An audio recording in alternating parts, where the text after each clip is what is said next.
मित्रों नमस्कार। मैं Suraj Kumar Tiwari.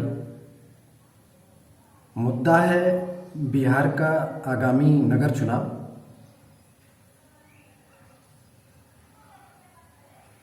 Digital media, print media, social media के माध्यम से आप सभी को मालूम होगा कि हाल ही में बिहार सरकार ने एक महत्वपूर्ण निर्णय लिया है, जिसमें कि इस बार का जो नगर चुनाव होने वाला है, जिसमें कि नगर सभापति और उप सभापति का जो चुनाव होगा उसके प्रक्रिया में पहले की प्रक्रिया से बदलाव किए गए हैं और अब ये चुनाव सीधा जनता के मतों द्वारा होगा।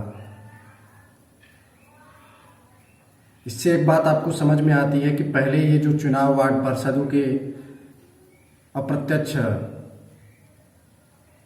निर्वाचन द्वारा संपन्न होते थे और उसमें कई तरह के खरीद फरोख्त और करप्शन के चार्जेस भी लगते थे। जनता के मताधिकार को काफ़ी महत्व मिला है।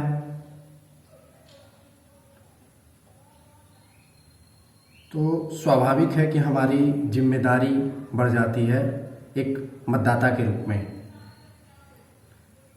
हम सभी नगर चुनाव को काफ़ी कैजुअल लेते हैं।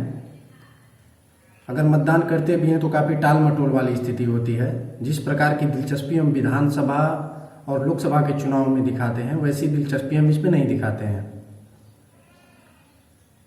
जिससे हमारी जो दैनिक दिनचर्या के मुद्दे हैं वो काफ़ी पीछे छूट जाते हैं।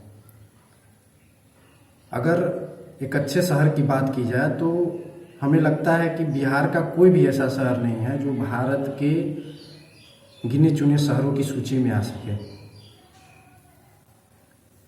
इसका सबसे बड़ा कारण यह है कि यहाँ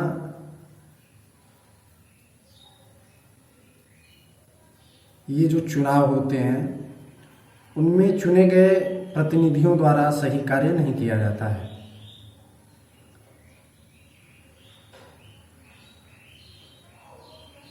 आज का जो बजट वित्त मंत्री निर्मला सीतारमण द्वारा भारत सरकार के ओर से पेश किया गया, उसमें यदि आपने ध्यान दिया हो तो नल जल योजना की चर्चा की गई।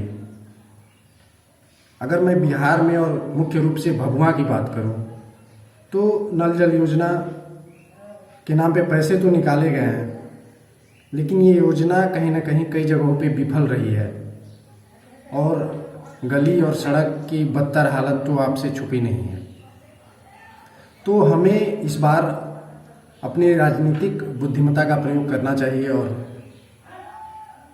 जितना हो सके आप इस मुद्दे पर विचार करें, इस पे अमल करें, क्योंकि यदि एक नगर अच्छे ढंग से विकसित होता है तो उसकी त्रिज्या में आने वाले कई गांव जो हैं उनका विकास भी इससे बढ़ता है, उसकी भी सहूलियत बढ़ती है।